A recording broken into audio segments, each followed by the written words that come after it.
오늘 하나님이 우리에게 주신 말씀은 창세기 24장 10절에서 27절 말씀입니다. 창세기 24장 10절 27절까지 봉독하겠습니다. 이에 종이 그 주인의 낙타 중 10피를 끌고 떠났는데 곧 그의 주인의 모든 좋은 것을 가지고 떠나 메소포타미아로 가서 나홀의 성에 이르러 그 낙타를 성박 우물 곁에 굴렸으니 저녁 때라 여인들이 물을 기르러 나올 때였더라. 그가 이르되 우리 주인 아브라함의 하나님 여호와여 원하건대 오늘 나에게 순조롭게 만나게 하사 내 주인 아브라함에게 은혜를 베푸시옵소서. 성중 사람의 딸들이 물 기르러 나오겠사오니 내가 우물 곁에 서 있다가 한 소녀에게 이르기를 청하건대 너는 물동이를 기울여 나로 마시게 하라 하리니 그의 대답이 마시라 내가 당신의 낙타에게도 마시게 하리라 하면 그는 주께서 주의 종 이삭을 위하여 정하신 자라. 이로 말미암아 주께서 내 주인에게 은혜 베푸심을 내가 알겠나이다. 말을 마치기도 전에 리브가가 물동이를 어깨에 메고 나오니 그는 아브라함의 동생 나홀의 아내 밀가의 아들 부두엘의 소생이라. 그 소녀는 보기에 심히 아리답고 지금까지 남자가 가까이 하지 아니한 처녀더라. 그가 우물로 내려가서 물을 그 물동이에 채워 가지고 올라오는지라. 종이 마주 달려가서 이르되 청하건대 내 물동이를 물을 내게 조금 마시게 하라. 그가 이르되 내 주여 마시소서 하며 급히 그 물동이를 손에 내려 마시게 하고 마시게 하기를 다하고 이르되 당신의 낙타를 위하여서도 물을 길어 그것들도 배불리 마시게 하리이다 하고 급히 물동이를 물에 구유를 붓고 다시 기르려고 우물로 달려가서 모든 낙타를 위하여 깃는지라. 그 사람이 그를 묵묵히 주목하여 여호와께서 과연 평탄한 길을 주신 여부를 알고자 하더니 낙타가 마시기를 다음에 그가 반 세겔 무게의 금 코걸이 한 개와 13겔 무게의 금 손목걸이 한 쌍을 그에게 주며 이르되 내가 누구의 딸이냐 청하건대 내게 말하라. 내 아버지의 집에 우리가 유숙할 곳이 있느냐. 그 여자가 그에게 이르되 나는 밀가가 나홀에게서 낳은 아들 부두엘의 딸이니이다. 또 이르되 우리에게 집과 사료가 족하며 유숙할 곳도 있나이다. 이에 그 사람이 머리를 숙여 여호와께 경배하고 이르되 나의 주인 아브라함의 하나님 여호와를 찬송하나이다. 나의 주인에게 주의 사랑과 성실을 그치지 아니하셨사오며 여호와께서 길에서 나를 인도하사 내 주인의 동생 집에 이르게 하셨나이다 하니라. 아멘. 아멘. 오늘 말씀은 아브라함으로부터 아들 이삭의 아내감을 찾아오라고 하는 명령을 받은 아브라함의 늙은 종 엘리에셀이라고 하는 사람의 이야기입니다. 그가 하란 땅에 도착해서 어떻게 하나님의 인도하심을 따라 이삭의 아내감을 만나게 되는지에 대한 이야기이죠. 아브라함은 엘리에셀을 불러서 아들 이삭의 아내감을 택할 때 두 가지 조건에 합당한 사람을 택하라고 했습니다. 첫째는 가나안 족속의 딸들 중에서 택하지 말고 아브라함의 친족이 있는 땅으로 가서 그곳에서 이삭의 아내를 택하라라고 한 것이죠. 말하자면 가나안 땅에서 이방 신들을 섬기면서 우상 문화에 젖어 있는 사람을 택하지 말고 하나님을 경외하고 하나님을 믿는 신앙생활을 한 사람 중에서 택하라라고 그에게 일러 주신 것입니다. 둘째는 하나님께서 가나안 땅을 아브라함과 그 자손들에게 주셨기 때문에 자기 아들 이삭을 그 아내가 있는 곳으로 데려가지 말고 이삭의 아내감을 하란 땅에서 가나안으로 데리고 오라라고 하는 조건을 제시했습니다. 하나님께서 주신 약속, 아브라함이 지금 머물고 있는 헤브론과 브엘세바 그리고 그 일대 모든 땅을 하나님께서 아브라함과 그 자손에게 주셨기 때문에 그렇기 때문에 이 땅에서 살아야 된다는 것이죠. 그래서 이삭을 데려가지 말고 아내를 데려오라라고 하는 명령을 하게 됩니다. 아브라함의 형제와 친족이 있는 땅은 말씀드린 것처럼 메소포타미아 지역의 북쪽, 성경에서는 하란 땅이라고 하고요. 오늘날의 시리아 북부에 해당이 됩니다. 그리고 지금 아브라함이 엘리에셀을 불러서 명령한 장소는 헤브론이라고 하는 곳입니다. 헤브론은 나중에 아브라함이 죽어서 묻히는 곳이기도 하고요. 또 브엘세바가 가까워서 브엘세바에서 헤브론, 헤브론에서 베들레헴 등지로 오고 가며 목축을 했던 아브라함의 거주지였습니다. 아브라함이는 헤브론에서부터 하란까지 직선 거리는 한 700에서 800km 정도 됩니다만 그 직선 거리 내에는 사람이 살 수 없는 사막도 있고 광야도 있기 때문에 낙타 열필과 또 엘리에셀을 보조하는 여러 종들을 데리고 하란 땅으로 갈 때는 사막을 통과할 수 없죠. 자칫 잘못하면 사막에서 길을 잃거나 물이 부족해서 죽을 수도 있기 때문에 그래서 사람이 갈 수 있는 길, 곧 물을 구할 수 있는 길로 돌아가자면 어쩔 수 없이 우회로를 통과해야 됩니다. 이렇게 사람이 살 수 있는 땅을 지나서 가면 대략 한 900km에서 1000km 정도를 걸어가야 되죠. 한국으로 따지자면 서울에서 부산까지 한 2번을 왕복을 해야 되고 이태리로 따지면 이태리 반도를 횡단하는 것과 마찬가지의 그 먼 길입니다. 로마까지 한 600km, 로마에서 그 남쪽 칼라브리아 지방까지 간다면 거의 한 1000km 되겠죠. 거의 이탈리아 반도를 횡단하는 어마어마한 길이를 걸어가야 했던 것입니다. 하란까지 가려면 여러 가지 변수가 많이 있습니다. 날씨도 도와줘야 되고요. 또 여러 변수들이 있습니다. 숙박 장소도 있어야 되고 또 물도 공급받아야 되고 음식도 충분히 공급되어야 할 것입니다.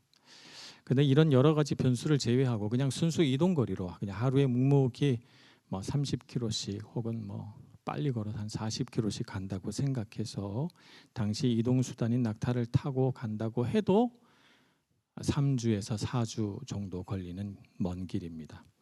게다가 신부를 데려와야 했기 때문에 낙타 열필과 그 열필에 주인의 좋은 보물들을 오늘 10절 말씀에 따르면 많이 가지고 떠났기 때문에 그 가는 길 중에 당시에는 치안이 그렇게 좋지 않았기 때문에 도둑과 강도의 위협을 당할 위험이 매우 높은 상황이었습니다.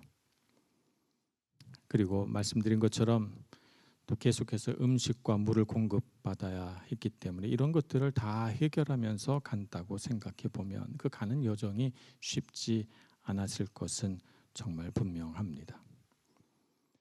그런데 성경에서는 우리가 상상할 수 있는 이런 부분들을 다 생략한 채 헤브론에서 출발했는데 그냥 그 다음 절에 9절 다음에 10절에 나홀의 성에 도착한 것으로 나옵니다. 그래서 우리는 성경에서 생략된 이 부분을 거룩한 상상력을 가지고 한번 쭉 생각을 해보아야 합니다. 엘리에셀이 걸어갔던 먼지나는 흙길, 그가 음식과 물을 구하기 위해서 애썼던 과정, 그 중간에 짐승들이 아프거나 병들어서 겪는 어려움, 또 종들이 말을 듣지 않아서 그 과정 가운데 종들을 훈련시켜야 했던 일들, 그리고 깊은 밤 강도의 위험으로부터 가족들을 또 재물들을 지키기 위하여 눈을 뜨고 경계를 서야 했던 그 외로운 밤, 이런 것들을 쭉 생각을 해볼 수가 있습니다. 나홀의 성에 이르기까지 이 종은 9절과 10절 사이에 이 종은 얼마나 힘들고 고된 일들을 겪었을까요? 또 이 성에 이르러 주인의 명령을 따라 이삭의 아내감을 찾으려고 할 때 이제 도착했구나라고 하는 안도감은 고사하고 자 이제부터 어떻게 이삭의 아내감을 찾는다는 말인가 하는 그 막막함이 그에게 밀려 들어오지 않았을까요? 이 막중하고도 어려운 주인의 명령을 잘 수행하기 위해서 엘리에셀은 어떻게 했을까요? 오늘 말씀해 보니까 그는 기도했습니다. 우물가에서 낙타를 무릎 꿇려 쉬게 하고 자신은 어떻게 했는가? 자신은 하나님 앞에 무릎 꿇고 기도 올려드립니다. 성에 도착하자마자 기도할 수 있었던 것은 그의 삶에 기도가 하나의 영적인 습관으로 정착되어져 있었기 때문에 가능했습니다. 우리는 흔히 이렇게 생각합니다. 내가 평소에 기도는 잘 안 하지만 어려운 일이 생기면 기도하겠지, 이렇게 생각을 합니다. 누구나 어려운 일이 생기면 기도할 수밖에 없을 거야 라고 생각하지만, 제가 실제 목회 현장에서 보게 되는, 마주치게 되는 우리 성도들의 삶은 그렇지 않은 때가 더 많습니다. 기도가 우리 삶의 영적인 습관으로 정착되어 있지 않으면 인생의 큰 풍랑이 닥쳤을 때에 많은 성도들이 기도할 생각조차 하지 못합니다. 어떻게 하는가? 내가 해볼 수 있는 모든 수단, 내가 할 수 있는 모든 노력, 내가 발휘할 수 있는 모든 지혜, 내가 사용할 수 있는 모든 인간관계 다 사용하고 이것도 저것도 다 안 될 때, 그럴 때 하나님 원망합니다. 기도하는 것이 아니라. 하나님을 원망하고 하나님 왜 이렇게 저에게 고난을 주십니까? 라고 말하며 심지어는 교회를 떠나는 성도들까지 보았습니다. 기도가 삶의 영적인 습관으로 정착되지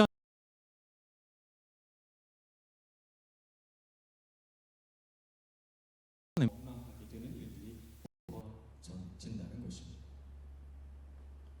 이긴 수단을 찾지 않고 하나님 앞에 그 주권과 능력을 의지하며 기도할 수 있으려면 우리 삶의 평소에 큰 일이 일어나기 전에 우리 삶의 영적인 습관을 길러야,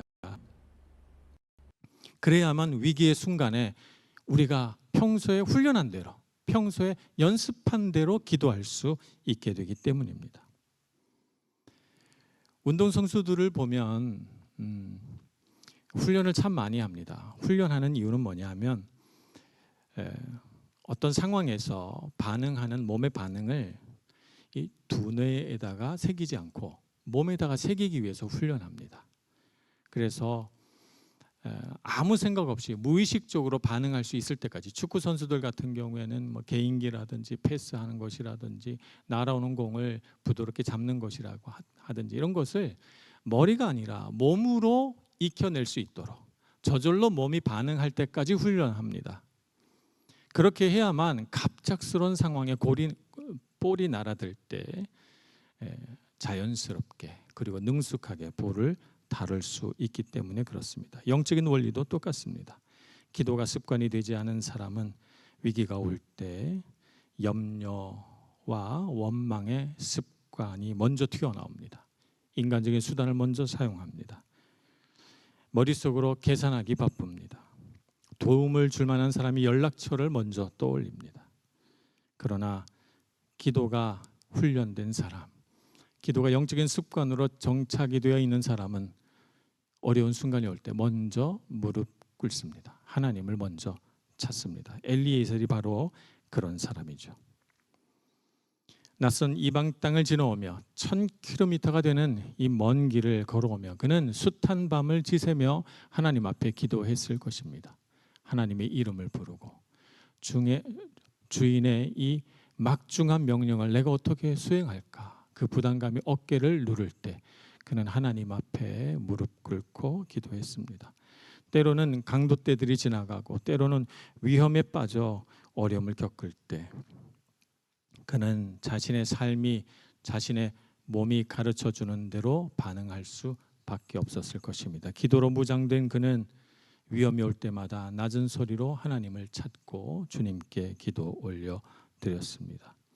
이렇게 밤낮으로 주님의 이름을 부르며 지내왔던 기도라고 하는 영적인 힘이, 영적인 근육이 그에게 있었기 때문에 그는 너무나도 당연하다는 듯이 나홀의 성문 앞에 도착하자마자 하나님 앞에 기도를 올려드릴 수 있었던 것입니다. 그래서 우리는 아무 일이 없을 때 평소에 하나님 앞에 기도하는 훈련을 많이 해야 합니다. 청년의 때 기도가 훈련되어 있어야 합니다. 내가 조금 더 나이를 먹으면, 내가 조금 더 인생의 경험이 풍부해지면 기도하겠지. 그러면 나도 우리 교회에 기도하시는 어른들처럼 그렇게 저도 기도하게 될 거야. 기도는 청년들에게 어울리지 않아. 기도는 나이 드신 분들이 하는 거지. 이렇게 생각하실 수 있습니다만, 그러나 청년의 때에 기도하지 않은 사람은 장년이 돼도 기도하지 않으며 노년이 돼도 기도하지 않습니다.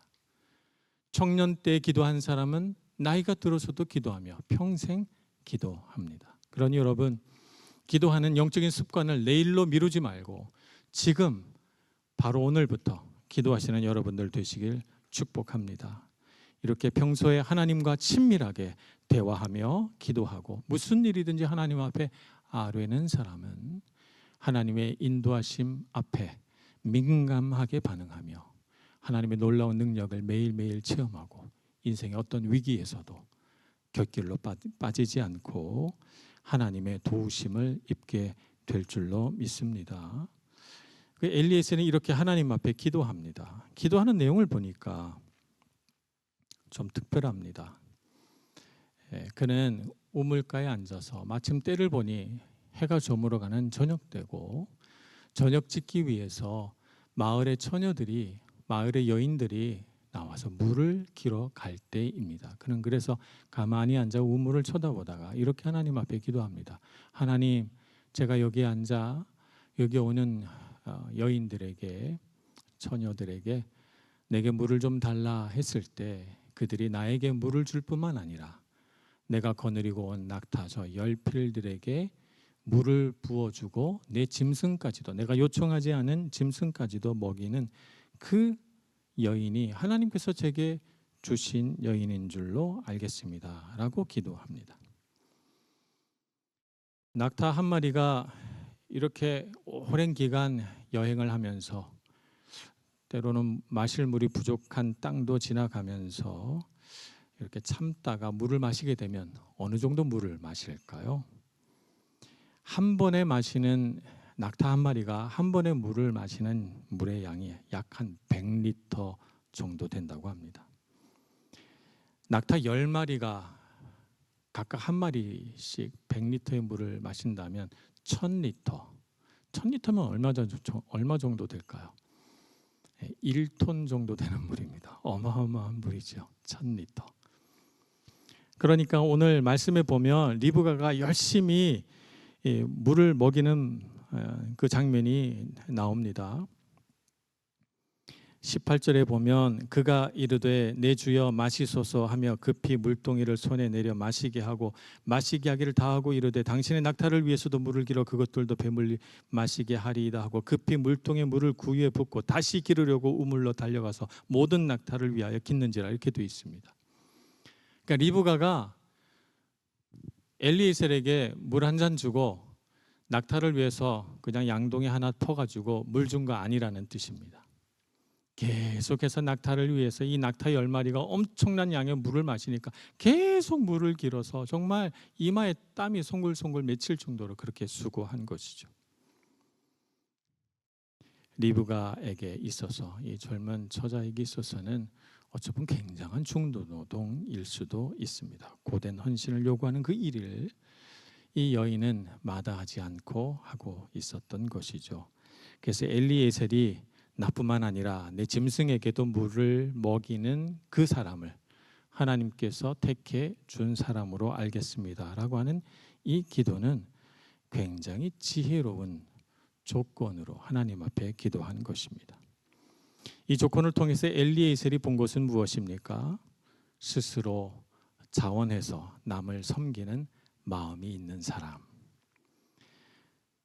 오랜 여행을 한 후에 지치고 피곤해하는 사람을 향한 배려와 환대, 그리고 그 일을 수행할 때 자기가 한 말을 지키기 위해서 끝까지 물을 길어 땀이 나도록 물을 길어 오는 부지런함과 강인함, 이런 내면의 성품을 그 안에 담아서 보고자 해서 그런 조건을 내걸고 기도한 것입니다.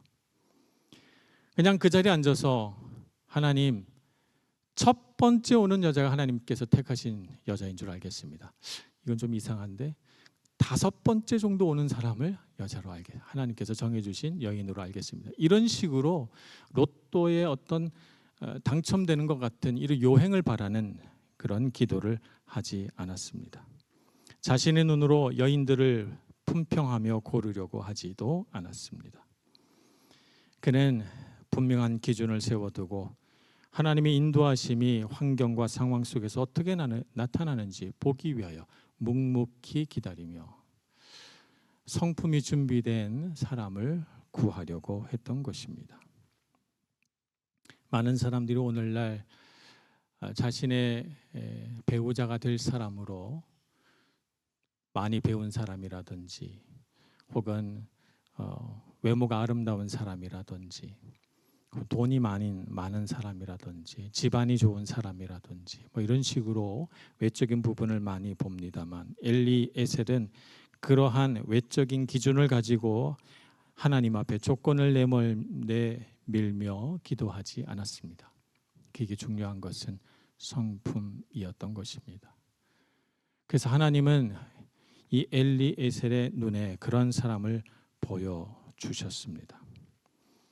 믿음의 눈으로 이렇게 지혜롭게 하나님 앞에 기도하니까 하나님은 이 엘리에셀의 기도가 너무 마음에 들으셨던 것 같아요.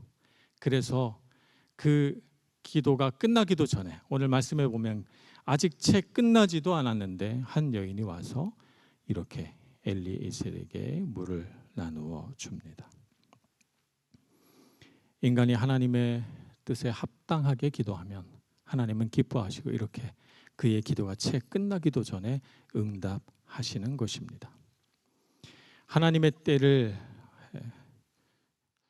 우리가 우리 삶에 받아들일 방법은 바로 하나님의 뜻에 맞게 기도하는 것입니다. 하나님 이렇게 엘리에셀의 기도 가운데 동행하셨고 엘리에셀의 기도를 기뻐하셨고 엘리에셀의 기도에 응답해 주셨습니다. 그래서 그 하나님의 뜻이 응답되는 것을 바라보며 정말 하나님의 뜻이 맞는가? 지혜롭고도 분별력 있게 그리고 인내심을 가지고 살펴보다가 이 여인이 바로 아브라함의 그 친족 중에 하나라는 사실을 깨닫게 되자 정말 하나님이 보내신 것 맞구나 이렇게 확신하게 됩니다. 그러면 사람 마음에 이런 마음이 들 수 있어요. 내가 기도를 잘했어. 나는 좀 영적으로 특별한 사람인가 봐 하고 자기 자신에 대해서 자만하거나 혹은 내가 기도를 잘했다고 하는 자아도취에 빠질 수도 있건만 그는 하나님의 뜻이 분명해지는 그 순간 어떻게 합니까? 26절에 따르면 그 사람이 머리를 숙여 여호와께 경배하고 이르되 나의 주인 아브라함의 하나님 여호와를 찬송하나이다. 나의 주인에게 주의 사랑과 성실을 그치지 아니하셨사오며 여호와께서 길에서 나를 인도하사 내 주인의 동생의 집에 이르게 하셨나이다 라고 말합니다. 자기의 공로는 하나도 없어요. 내가 기도를 참 잘했구나, 내가 지혜를 발휘했구나 라고 하는 생각이 하나도 없고 그 모든 일들을 행하신 이는 주님이시고 주님의 도우심입니다 라고 주님의 주권에 대하여 찬양하고 있는 것입니다. 진정한 영적인 지혜는 우리 인생의 모든 주권이 하나님께 있음을 알고 내 삶의 모든 부분에서 하나님의 능력과 그 은혜와 영광을 찾는 일입니다. 그러니 우리가 수고하고 땀 흘리고 지혜를 발휘하고 노력도 하고 애도 썼지만 모든 일들이 다 잘 되었을 때 하나님의 은혜입니다. 주님을 찬송합니다 라고 하는 고백이 나오는 것이야말로 진정한 신앙이라고 할 수 있겠습니다.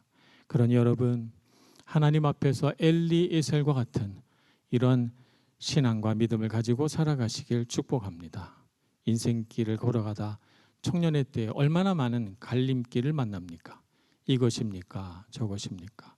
하나님의 뜻을 분별하기 어려울 때, 하나님의 인도하심이 절실히 필요할 때 엘리에셀과 같이 하나님 앞에 기도하는 능력 있는 청년 되시길 간절히 축원합니다. 기도하겠습니다. 자비하신 하나님, 우리 인생의 수많은 갈림길 앞에서 우리 인간이 가지고 있는 능력과 내 안목으로 행하지 아니하고 오직 하나님께 주권을 드리며 주님의 인도하심 따라 걸어가도록 기도하는 저희들 되게 하여 주옵소서. 주님께서 행하실 때 주님께서 인도하시는 줄 분별할 수 있도록 우리의 영적인 안목을 넓혀 주시고 그 주님의 인도하심을 잘 분별하여 주님께 영광 돌려드리는 저희들 다 되게 하여 주옵소서. 예수님의 이름으로 기도합니다. 아멘.